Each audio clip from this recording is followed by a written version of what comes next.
¿Cuáles son las causas, doña Isabel, para llevar adelante estas movilizaciones? Buenas tardes, ¿cómo está? Buenas tardes a usted, Washington, a todas las personas que nos están escuchando. La Unión Nacional de Educadores vuelve a una movilización el 16 de diciembre Ya. en las diferentes provincias del país en vista de que el Ministerio de Educación no ha cumplido en su totalidad tanto la ejecución de la Ley Orgánica de Educación Intercultural, así como la sentencia de la Corte Constitucional respecto de la equiparación salarial. Entonces hay varios motivos por los cuales saldremos nuevamente a exigir a este gobierno se cumpla con este sector importante que es la educación. La movilización entonces es a nivel nacional de lo que se colige. Así es, sí es a nivel nacional en cada una de las jurisdicciones en las principales ciudades del país. En el caso de la ciudad de Quito lo haremos a partir de las 4 de la tarde en el complejo judicial del norte y de ahí nos trasladaremos hacia el Ministerio de Educación. ¿Y han pedido la debida autorización para marchar o lo hacen con este derecho que se tiene a la resistencia? Bueno, el artículo 98 de la Constitución habla del derecho a la resistencia y las movilizaciones, los plantones, medidas de hecho, responden justamente a la falta de respuesta por parte de las diferentes instituciones y también en este caso nosotros lo catalogamos como una violación al derecho al trabajo, una violación al derecho a la educación. Ahora, no es el primer sector al que el gobierno nacional incumple sus ofrecimientos. Lo ha hecho con agricultores, con arroceros, con bananeros, con camaroneros. Lo ha hecho con la CONAI. Usted sabe que se llegó a acuerdos en las mesas de negociaciones y no está cumpliendo. ¿Cómo leer entonces esta actitud del régimen que inclusive pese a ese descrédito o falta de credibilidad que tiene en su palabra, se arriesga a convocar a una consulta popular para febrero próximo? Bueno, nosotros sabemos a quién responde el gobierno. Es un gobierno banquero, un gobierno que responde a las medidas neoliberales, a lo que establece incluso el propio Fondo Monetario Internacional. Y lo está cumpliendo, está haciendo bien el deber, pero lamentablemente le está fallando al pueblo ecuatoriano. No está pagando la deuda social. Esa deuda social que tiene que ver con la educación, que tiene que ver con la salud, con la vivienda, con la generación de empleo, con la seguridad. Y es por eso que esta crisis se sigue ahondando. La violencia que se va aumentando cada día es producto justamente de eso, de la falta de oportunidades, de esta desigualdad que se ha acrecentado aún más con las acciones del presidente de la República. Nos llama mucho la atención, por ejemplo, que trata de en la proforma presupuestaria aumenta el rubro para la venta de activos no financieros del Estado. ¿Eso qué significa? Que va a vender las empresas estratégicas y nosotros nos preguntamos si vende esos ingresos a dónde van a ir, van a ir al bolsillo de los empresarios y va a ser un ingreso menos para el presupuesto general del Estado. Entonces aquí no se está gobernando para los 18 millones de ecuatorianos, sino para un puñado de empresarios que vemos cómo es que han obtenido millonarias utilidades. Incluso la banca tiene un récord, es la cantidad más alta que han recibido de utilidades del año 2000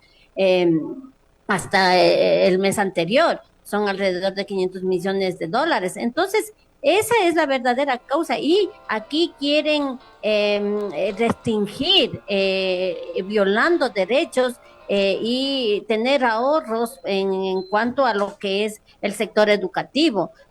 Son 120,000 maestros que han sido equiparados, pero están a la cola 30,000 más que con argucias, con interpretaciones antojadizas, descabelladas, que incluso ni un estudiante del primer año de jurisprudencia haría semejante barbaridad. Ahora se inventan requisitos para reparar un derecho. Eso es inadmisible.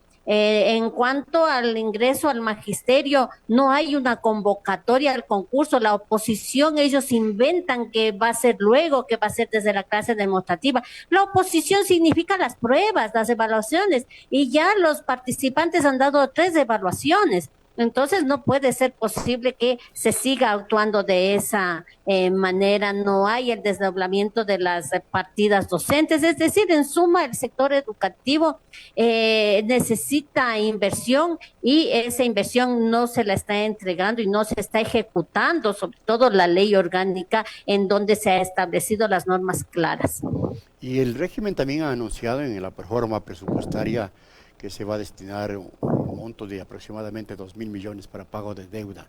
Todo esto configura un panorama realmente desolador para sectores como la educación, como la salud y el tema de la venta de activos del Estado.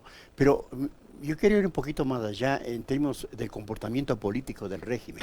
Y le preguntaba, ¿cómo es entonces, si el gobierno no cumple absolutamente nada de lo que ofertó en las elecciones, cómo es entonces que se arriesga a convocar una consulta popular para febrero? ¿Qué va a pasar con los Bueno, ecuatorianos? ¿Se van a dejar engañar nuevamente o van a decirle no al régimen? ¿Qué cree usted que puede bueno, pasar?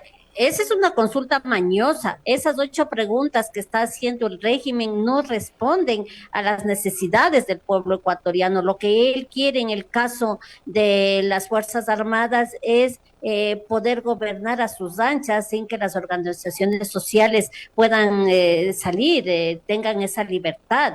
Eso es lo que esconde detrás, porque ¿en qué van a ayudar las Fuerzas Armadas si ahí están los narcogenerales, si ahí está Don Nasa, que no se ha resuelto el problema? Ahí está lo que ha pasado en el ISPOL. En cuanto a la policía, la credibilidad de la policía, cómo es que inclusive miembros activos son parte de bandas delincuenciales, entonces en ellos vamos a confiar.